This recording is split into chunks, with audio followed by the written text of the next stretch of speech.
the New York City playoffs, that was my 19th birthday that Sunday.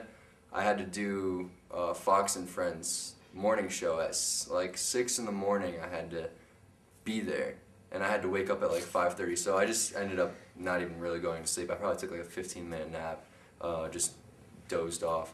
But pulled an all-nighter, did that. That was really cool. I've never done live television like that. It's really fast-paced.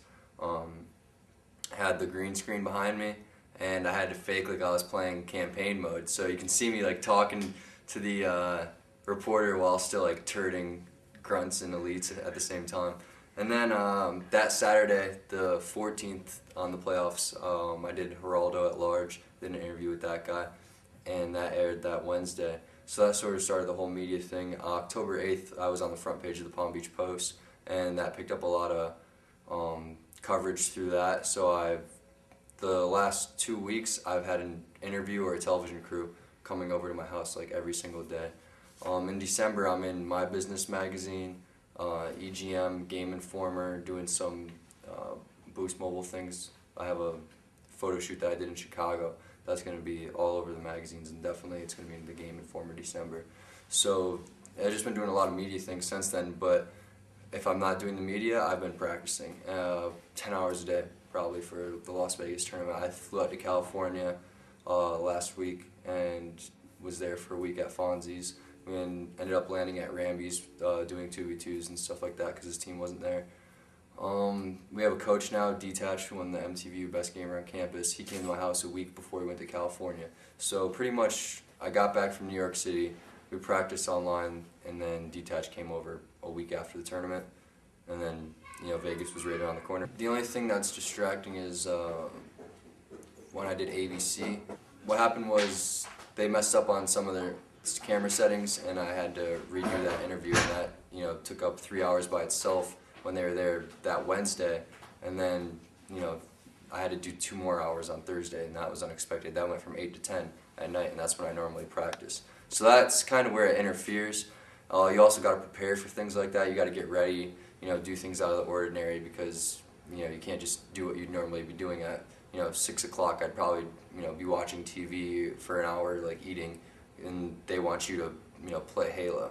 So my practice schedule is from 11 at night to 3 in the morning. So you have to do stuff out of the ordinary for television sometimes, and I guess you can say it interferes. But the only thing that actually interferes for the tournament is when you have media at the tournament, and it kind of did get in the way at New York City playoffs, but in the long run it pays off. I've been used to the cameras ever since the MTV show. When you have a camera follow you around for 6 months, it's just gets used to everything in life pretty much. You get used to the people staring at you, you get used to having a camera in your face at all times, so I'm not even nervous about the cameras. I just talk like they aren't even there.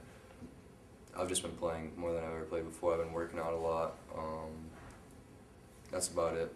Just working out and playing a lot and focusing more on like actual gaming and winning the tournament compared to doing media stuff. I've been finding a good balance. I haven't really found a good balance within the last year of gaming lessons, the media, practicing, my ex-girlfriend who isn't with me anymore. So now that I found like the balance between myself and like the neutral zone, I think that it's going to show at this tournament. I found like when to practice, what to eat at the tournament, what amount of sleep to get, and that's what really what you need to do. I feel really good coming into the tournament. People say the last tournament that I played was the best that I've played. I don't think that's the best I've played. I don't think people look into what I do for my team. I don't know. People think that I'm overrated, but I'd probably say that I'm still underrated. I mean, I don't think I get the respect I deserve as a player. I think people see me as like the media guy, and they don't see what I've done in like the actual games. Look at the actual games. Stats don't matter, but look at my VOD. Look at my games. Look at me at the tournament. I mean, sometimes I'll pull off double no-scopes for double kills, triple kills. I recall in Dallas getting a triple kill. It's on the USA show. I recall I'm the only guy alive. I have sword. I'm the only guy alive. I run carbine, run top center, grab sword, and then get a triple kill, return the flag, toss it out, and we capped. And we were down 4-2 at that time. And a lot of people, no one even cheered in the crowd. No one says anything at all. I mean, it's pretty ridiculous if you ask me. I think people portray me as something that I'm really not.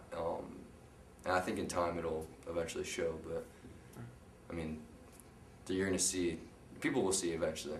Like I need to win is what it comes down to. Me and my team need to win a tournament to prove ourselves. We get third place, second place, and people say that we're slipping and that straight ribbon's done. I don't see how that's even possible. That if you get second or third, you're not done. You're not a wash up anymore. That's completely ridiculous.